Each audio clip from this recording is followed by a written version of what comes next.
ನಮ್ಮ ಕನ್ನಡ ಸಿನಿಮಾ ಇಂಡಸ್ಟ್ರಿಯಲ್ಲಿ ಅಥವಾ ಇಡೀ ಕರ್ನಾಟಕದಲ್ಲಿ ಈಗ ಭಾರಿ ಚರ್ಚೆ ಆಗ್ತಿದ್ದಂತಹ ವಿಚಾರ ಏನು ಅಂದರೆ ಸೋನು ನಿಗಮ್ ಅವರು ಕನ್ನಡ ಅಭಿಮಾನವನ್ನು ಪಹಲ್ಗಾಮ್ನ ದಾಳಿಗೆ ಹೋಲಿಸಿದರು.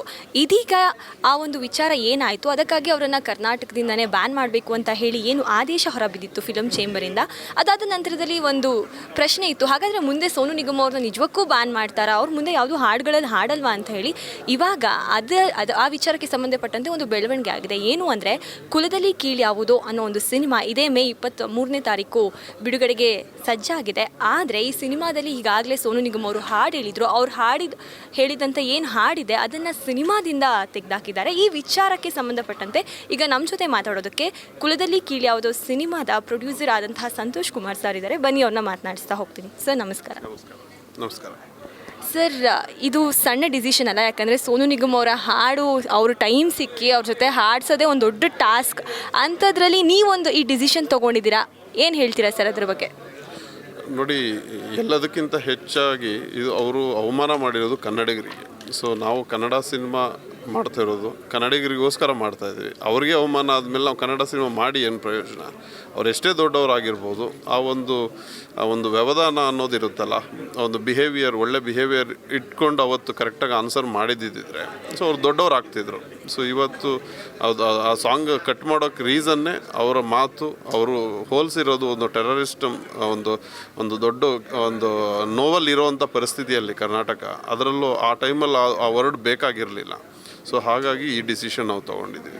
ಸರ್, ಈ ಡಿಸಿಷನ್ ನೀವು ತೊಗೊಂಡಿದ್ದು ಸಿನಿಮಾ ಚೇಂಬರ್ ಅವರು ಅನೌನ್ಸ್ ಮಾಡಿದ್ಮೇಲೆ, ಅಂದರೆ ಅವ್ರನ್ನ ಬ್ಯಾನ್ ಮಾಡಬೇಕು ಅಂತ ಅನೌನ್ಸ್ ಮಾಡಿದ್ಮೇಲೆ, ಅಥವಾ ಈ ರೀತಿ ಅವರು ಒಂದು ಹೇಳಿಕೆ ಕೊಟ್ಟರಲ್ಲ ಅವತ್ತೇ ನೀವು ಈ ಡಿಸಿಷನ್ ತೊಗೊಂಡ್ರಾ ಅಂತ ಹೇಳಿ? ಇಲ್ಲ, ನಾವು ನೋಡಿ ನಿನ್ನೆ ಅವರು ಒಂದು ಸಾರಿ ಕೇಳಿದ್ದಾರೆ. ಆ ಸಾರಿ ಕೇಳೋಕ್ಕಿಂತ ಮುಂಚೆನೇ ನಾವು ಪ್ಲ್ಯಾನ್ ಮಾಡಿದ್ವಿ. ಅಂದರೆ ಚೇಂಬರ್ ಅವರು ಇದೆಲ್ಲ ಮೀಟಿಂಗ್ ಆಗೋಕ್ಕಿಂತ ಮೊನ್ನೆ ಅಂದರೆ 2 days ಮುಂಚೆನೇ ನಾವು ಇದು ಪ್ಲ್ಯಾನ್ ಮಾಡಿದ್ವಿ. ಬೇಡ, ಸಾಕು, ಇದು ಇವರಿಂದ ಮತ್ತೆ ನಮಗೆ ಇನ್ನೂ ಅಂದರೆ ಎಷ್ಟು ಅಂತ ಸಹಿಸ್ಕೊಳ್ಳೋದು ಅನ್ನೋ ಪ್ಲ್ಯಾನ್ ಆಗಿತ್ತು. ಬಟ್ ನಿನ್ನೆ ನಾವು ಪ್ರೆಸ್ ಮೀಟ್ ಮಾಡೋ ಮುಂಚೆನೇ ಈ ಸಾರಿ ಒಂದು ಮೆಸೇಜ್ ಬಂತು. ಅದರಲ್ಲೂ ನೋಡಿ ಅಹಂಕಾರ ಅನ್ನೋದು ತುಂಬಿ ತುಳುಕ್ತಾ ಇದೆ ಅವ್ರಿಗೆ. ಆ ಕೇಳೋ ರೀತಿ, ಈಗ 2 ಸಲ ಅವರು ಮಾತಾಡಿದ್ದು ವಿಡಿಯೋ ರೆಕಾರ್ಡಲ್ಲಿ. ಸೊ ವಿಡಿಯೋ ಆದರೆ ಒಂದು ಎಕ್ಸ್ಪ್ರೆಷನ್ ಗೊತ್ತಾಗುತ್ತೆ, ಅವರು ಹೇಗೆ ತಗ್ಗಿ ಬಗ್ಗಿ ಕೇಳ್ತಿದ್ದಾರಾ, ಇಲ್ಲ ಒಂದು ಆ್ಯಟಿಟ್ಯೂಡ್ ಇದೆಯಾ ಅಂತ. ಬಟ್ ಇಲ್ಲಿ ರೈಟಿಂಗಲ್ಲಿ ಕೊಟ್ಟಿರೋದ್ರಿಂದ ಅಲ್ಲಿ ಏನು ಎಕ್ಸ್ಪ್ರೆಷನ್ ಗೊತ್ತಾಗಲ್ಲ, ಯಾರೋ ಹೇಳ್ಕೊಟ್ಟು ಬರೆದಿರೋ ಥರ ಇದೆ. ಆ ಫೀಲ್ ನಮಗೆ ಅನ್ನಿಸ್ತು. ಬಟ್ ಇವ್ರಿಗೆ ಇನ್ನೂ ಅವ್ರು ಕಡಿಮೆ ಆಗಿಲ್ಲ. ಈ ಟೈಮಲ್ಲಿ ನಾವು ಮತ್ತೆ ಆ ಸಾಂಗ್ ಇಟ್ಕೊಂಡ್ರೆ ಅದು ನಮಗೇನೆ ಅವಮಾನ ಅನ್ನೋ ಕಾರಣಕ್ಕೆ 4 ಜನ ಕೇಳ್ತಾ ಇದ್ರು, ನಾವು ಎಲ್ಲಿ ಹೋದ್ರೂ ಈ ಥರ ಸಾಂಗ್ ಇದೆಯಲ್ಲ, ನೀವೇನು ಮಾಡ್ತೀರಾ ಅಂತ. ಸೊ ನಾವು ಆಲ್ರೆಡಿ ಮೆಂಟಲಿ ರೆಡಿ ಆಗಿರೋದ್ರಿಂದ, ಸೊ ಅದು ಪರ್ಸನಲಿ ನಮಗೆ ಹರ್ಟ್ ಆಗಿರೋದ್ರಿಂದ, ಸೊ ಆ ಸಾಂಗನ್ನ ನಾವು ರಿಮೂವ್ ಮಾಡಲೇಬೇಕು ಅಂತ ಇವತ್ತು ಫೈನಲ್ ಮಾಡಿದ್ವಿ. ಸರ್, ಈ ಮುಂಚೆ ಕೂಡ ನೀವು ಇವ್ರ ಜೊತೆ ಒಂದು ಹಾಡು ಹಾಡಿಸಿರೋದ್ರಿಂದ, ಅಂದರೆ ಹಾಡಿಸಿ ನಿಮಗೊಂದು ಎಕ್ಸ್ಪೀರಿಯನ್ಸ್ ಆಗಿದೆ. ಆವಾಗಲೂ ಕೂಡ ಅವ್ರ ನಡವಳಿಕೆ ಹೇಗಿತ್ತು? ಅಂದರೆ ಕರ್ನಾಟಕಕ್ಕೆ ಅವ್ರು ಗೌರವ ಕೊಡ್ತಿದ್ರು, ಕನ್ನಡ ಜನಕ್ಕೆ ಗೌರವ ಕೊಡ್ತಿದ್ರು, ಮತ್ತು ಆಲ್ ಆಫ್ ಅ ಸಡನ್ ಅವ್ರು ಹಿಂಗೆ ಮಾತಾಡೋಕ್ಕೆ ಶುರು ಮಾಡಿದ ಹೇಗೆ ಅಂತ?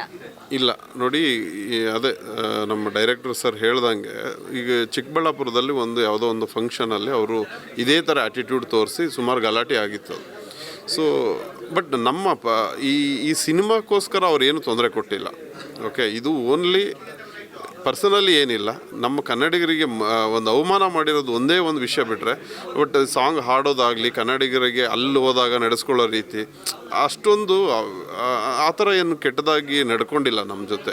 ಸೊ ಓನ್ಲಿ ರೀಸನ್ ನಾವು ನಮಗೆ ಕನ್ನಡಿಗರಿಗೋಸ್ಕರ ಮಾಡಿರೋ ಸಿನಿಮಾಕ್ಕೆ ಈಗ ಬರ್ತಿರೋದು ಲೇಟೆಸ್ಟ್ ಸಾಂಗ್ ಅವ್ರದ್ದೇನೆ, ನಮ್ಮ ಸಿನಿಮಾದೇನೆ. ಸೊ ನಾವೊಂದು ಸ್ಟ್ಯಾಂಡ್ ತಗೋಬೇಕು ಇದರಿಂದ, ಮತ್ತು ನಾವೊಂದು ಒಳ್ಳೆ ಮೆಸೇಜ್ ಕೊಡಬೇಕು ಜನಗಳಿಗೆ.